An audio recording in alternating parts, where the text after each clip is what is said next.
அர்ப்பணம் சேனல் சார்பாக அனைவருக்கும் வணக்கம்.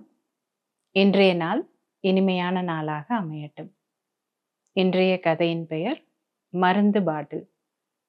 இந்த கதையோட உணர்வை ஃபஸ்ட்டு சொல்லிடுறேன். மனமுருகி நம்ம பண்ணுற பிரார்த்தனைக்கு என்றைக்குமே கேட்கப்படாமல் போகாது. நம்மளையும் மீறி ஒரு சக்தி நமக்காக வேலை செஞ்சிட்டே இருக்கு அப்படின்ற உணர்த்துற கதை தான் இது. ரமேஷ் என்பவர் ராஜஸ்தானில் வாழ்ந்தார்.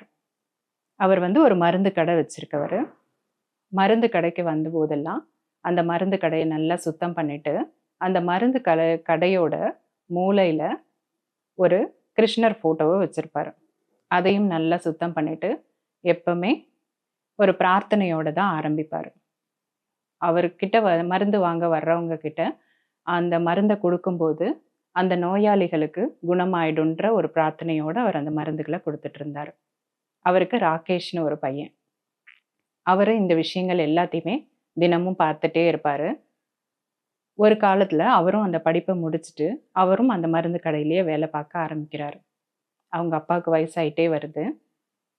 ஒரு நாள் அவர் ராகேஷை கூப்பிட்டு சொல்கிறாரு, என்ன வேலை நடந்தாலும் நீ பிரார்த்தனையோட காலையில் எப்பவுமே பிரார்த்தனையோட ஆரம்பி அப்படின்னு சொல்கிறாரு. உனக்கு எப்பயாவது கஷ்ட காலங்கள் வரும்போதும் நீ எப்பவுமே பிரார்த்தனையோடு இருந்தன்னா இங்கே மருந்து வாங்க வர்றவங்களுக்கு, நோயாளிகளுக்கு அவங்களுடைய நோயை குணப்படுத்துறதுக்கான ஒரு பிரார்த்தனையிலேயே இருன்றதையும் அவர் சொல்கிறாரு. அவங்க அப்பா கொஞ்ச காலம் கழித்து அவங்க அப்பா இறந்துடுறாரு. இப்போ ராகேஷ்ன்றவர் தான் அந்த மருந்து கடையை நடத்திட்டு வராரு. ஒரு நாள் என்ன ஆகுது அப்படின்னா, ஊர் ஃபுல்லாக நல்ல மழை. அந்த நேரத்தில் கரண்ட்டு இல்லை. அப்போ ஒரு பையன் வேகமாக ஓடி வரான். சிறுவன் தான் அவன். ஓடி அவங்க அம்மாவுக்கு உடல்நிலை சரியில்லைன்னும் ஒரு மருந்து சீட்டை காமிச்சு, இந்த மருந்து இருக்கா அப்படின்னு ராகேஷ் கிட்ட கேட்குறான். ராகேஷ் அந்த மருந்தை பார்க்குறாரு. பார்த்துட்டு அவர் சொல்கிறாரு, இந்த மருந்து இருக்குப்பா, நான் எடுத்து தரேன், நீ பதறாத அப்படின்னு சொல்கிறாரு. அப்புறம் அந்த மருந்தை எடுத்து கொடுத்துட்றாரு. கொடுத்துட்டு கொஞ்ச நேரம் கழித்து, ஒரு 2 நிமிஷம் கழித்து திரும்பி பார்க்குறாரு. அவர் ரொம்ப அதிர்ச்சி அடைகிறார் அந்த டைமில். ஏன்னா 4 மணி நேரமாக அந்த கடையில் கரண்ட் இல்லை. ஒரு எலிகள் சாகிறதுக்காக ஒரு விஷ மருந்தை திருப்பி கொடுக்க வந்தவர், எனக்கு இது வேணான்னு திருப்பி கொடுக்க வந்தவர் அந்த மேஜையிலேயே வச்சுட்டு போயிருக்காரு. அந்த மருந்தை கரண்ட் இல்லாதனால மாற்றி அந்த சிறுவனுக்கு கொடுத்துட்றாரு. அவர் மனம் பதறுது. என்ன பண்ணுறதுன்னே தெரியல. அப்போ தான் அவர் அப்பா சொன்னது ஞாபகத்துக்கு வருது. மனமுருகி ப்ரேயர் பண்ண ஆரம்பிக்கிறாரு. அந்த அம்மாவுக்கு அந்த சிறுவன் போய் அந்த மருந்தை கொடுத்துடக்கூடாது அப்படின்னு ப்ரேயர்லேயே இருக்கார். அவர் உடல்லாம் பதற ஆரம்பிக்குது, உடல் நடுங்க ஆரம்பிக்குது, கால்கள் நடுங்க ஆரம்பிக்குது. என்ன பண்ணுறதுன்னே தெரியல.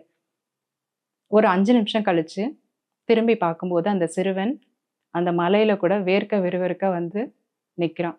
இவரும் ரொம்ப அதிர்ச்சியாக அந்த பையனை பார்க்குறாரு.